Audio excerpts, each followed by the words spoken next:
성도 여러분 안녕하세요. 말씀 묵상 리바이블입니다. 하나님의 말씀을 붙들며 오늘 하루도 승리하시는 성도님들 되시기를 주님의 이름으로 축복합니다. 오늘 하나님께서 우리에게 주시는 말씀은 역대하 9장 5절에서 9절까지의 말씀입니다. 우리 함께 읽겠습니다. 왕께 말하되 내가 내 나라에서 당신의 행위와 당신의 지혜에 대하여 들은 소문이 진실하도다. 내가 그 말들을 믿지 아니하였더니 이제 와서 본즉 당신의 지혜가 크다 한 말이 그 절반도 못되니 당신은 내가 들은 소문보다 더하도다. 복되도다 당신의 사람들이여, 복되도다 당신의 이 신하들이여, 항상 당신 앞에 서서 당신의 지혜를 들음이로다. 당신의 하나님 여호와를 송축할지로다. 하나님이 당신을 기뻐하시고 그 자리에 올리사 당신의 하나님 여호와를 위하여 왕이 되게 하셨도다.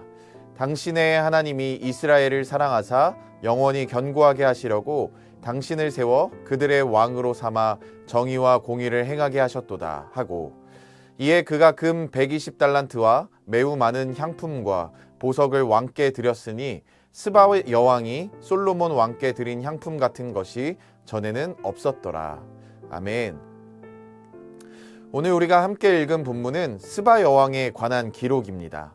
한 이방의 여왕이 솔로몬의 지혜를 직접 보고 싶어서 예루살렘까지 찾아온 내용이 기록되어 있는 건데요.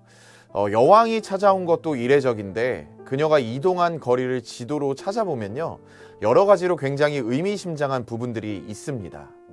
먼저 스바 여왕이 살던 지역은 오늘날로 따지면 예멘이라고 하는 지역인데요. 이곳은 예루살렘에서 2400km나 떨어져 있는 거리입니다. 우리나라로 치면 서울에서 부산까지의 거리가 약 450km이니까 이 거리를 5번 정도 왕복한 거죠. 또 다른 표현으로는 우리 교회에서 예배를 드리기 위해서 필리핀 마닐라에 있는 한 성도님이 서울까지 오셨다라고 할 만큼의 물리적으로 굉장히 먼 곳에 있는 땅입니다. 그런 점에서 이 여인이 왜 이렇게 먼 거리를 왔을까 하는 점을 우리가 유심히 살펴봐야만 하는데요. 한 가지 말씀드릴 수 있는 내용은 이 여정은 단순한 지적 호기심을 채우기 위한 여정이 결코 아니었다라는 것입니다. 스바 여왕은 말 그대로 여왕입니다. 또 오늘 본문 말씀 후반부를 보시면요, 솔로몬에게 굉장히 많은 선물을 베풀고 있는 것을 볼 수 있어요. 그런 점에서 보면 스바 여왕은 부도 있었고 명예도 있었고 지위도 갖춘 사람이었습니다. 그런 점에서 사실 이렇게 높은 사람이 이 먼 거리를 움직이는 것은 함께 대동해야만 하는 사람들, 그 여왕을 호위해야 하는 사람들, 또 그들이 모두가 먹을 수 있는 음식들, 이런 것들을 고려해 본다면 웬만한 이유가 있지 않고서는 움직이기가 어려운 거겠죠. 그렇다는 말은 스바 여왕은 남들이 보기에는 모든 것을 갖춘 사람이었지만 그녀의 내면에는 여전히 해결되지 않는 인생의 문제, 풀리지 않는 삶의 허무함, 내면의 공허함의 문제가 그녀를 괴롭히고 있었고 그녀를 어렵게 했다라고 말씀드릴 수 있습니다. 또 1절 말씀을 보시면 스바 여왕이 솔로몬을 시험하고자 했다고 기록하고 있는데요. 그 말은 스바 여왕이 그동안 지혜 있다는 사람들을 만나서 내면의 문제에 관해 해결함을 얻고자 굉장히 많은 시도를 했었다라는 거죠. 그런데 막상 만나보니까 별 볼 일 없었다라는 것입니다. 그러한 시도가 많았고 그만큼의 좌절을 경험했기에 솔로몬을 만나는 것도 이제는 그리 큰 기대를 하지 않았다라는 말이 되는 것입니다. 그 정도로 스바 여왕은 내면의 문제를 해결받고 싶은 갈망이 대단한 채로 이 긴 여행길에 올랐다라는 것입니다. 그리고 스바 여왕은 이방인이었습니다. 다른 민족의 문화와 신앙에 젖어 있었던 사람이었다라는 거죠. 누가 보아도 하나님과 물리적인 거리뿐만 아니라 영적인 거리도 굉장히 멀리 떨어져 있었던 사람이라는 것입니다.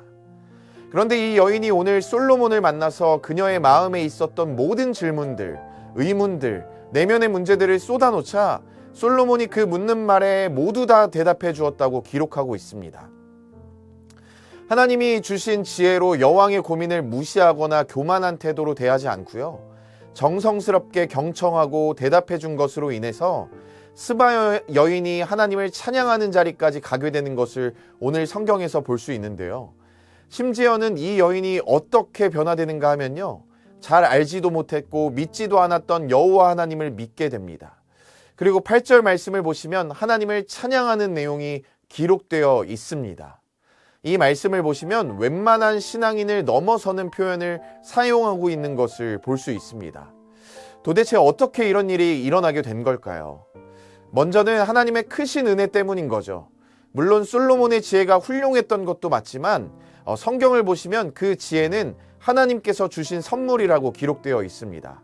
솔로몬 자체가 워낙 훌륭한 것이 아니라 솔로몬을 통하여 일하신 하나님, 그 위대하신 하나님으로 인해 스바 여왕이 변하게 되었다라는 것입니다. 그런데 그뿐만이 아닌 거죠. 스바 여왕이 하나님을 찬양하고 있는 8절 말씀을 본다면 솔로몬은 자신의 지혜가 하나님으로부터 왔음을 간증하며 고백했을 것임이 틀림없습니다.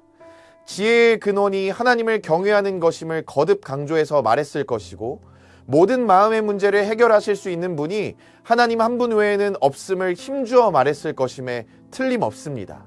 그리고 무엇보다 세상의 지혜로 스바 여인에게 말하지 않고 하나님의 말씀에 근거해서 대답했을 것입니다. 바로 이런 점에서 솔로몬도 너무나 중요한 역할을 감당했다라는 건데요. 그런 점에서 이 시대를 살아가는 우리에게 주시는 하나님의 메시지는 분명합니다. 스바 여왕과 같이 물리적으로 영적으로 멀리 떨어져 있는 영혼이라고 할지라도요, 하나님의 은혜로 충만한 한 사람, 하나님을 바라보게 하고 하나님의 행하신 일을 증거하고 하나님의 말씀을 전하는 한 사람이 있다면 그 사람이 어떤 사람이든지 얼마든지 변화될 수 있다는 사실입니다.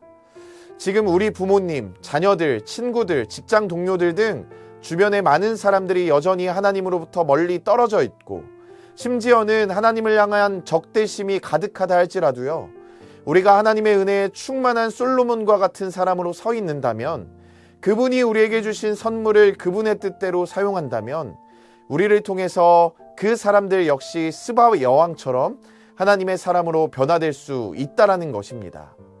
그러므로 이 사실을 기억하며 우리 주변에 믿지 않는 분들, 믿음이 연약한 분들을 위해 포기하지 않고 기도하며 그분들이 변화받는 일에 쓰임받는 신실한 솔로몬과 같이 계셔주시는 우리 성도님들이 다 되시기를 주님의 이름으로 축복합니다. 기도하겠습니다. 사랑하는 주님, 오늘 스바 여왕과 솔로몬의 만남을 통하여 하나님의 은혜가 어떻게 저 먼 곳에 있는 사람도 변화시키시는지를 깨닫게 하시니 감사합니다. 우리도 솔로몬처럼 하나님께서 주신 지혜와 은혜로 주변 사람들을 섬기며 주님을 증거하는 삶을 살 수 있도록 인도하여 주시옵소서. 내 안에 공허함과 해결되지 않는 문제들을 먼저 주님 앞에 내려놓게 하시고 참된 지혜와 답을 주시는 하나님을 날마다 경험하게 하여 주시옵소서. 우리의 가정과 일터와 교회 공동체 가운데 하나님의 은혜가 흘러가서 모든 영혼이 하나님을 찬양하며 주께 돌아올 수 있도록 우리를 사용하여 주시옵소서. 예수 그리스도의 이름으로 기도드립니다. 아멘. 네, 우리 이 시간 두 가지의 기도 제목을 주님 앞에 올려드리시면서 함께 기도하며 나아가겠습니다. 먼저는 우리 안에 있는 공허함과 문제가 하나님의 지혜로 먼저 해결함을 받게 하여 주시옵소서 라는 기도 제목을 주님 앞에 올려드리길 소망하고요. 두 번째로는 우리 주변의 가족과 친구들이 하나님의 은혜로 변화되는 일을 위해 우리를 사용하여 주시옵소서라고 우리 이 두 가지의 기도 제목을 주님 앞에 올려드리시면서 이 시간 함께 기도하며 나아가도록 하겠습니다. 기도하겠습니다.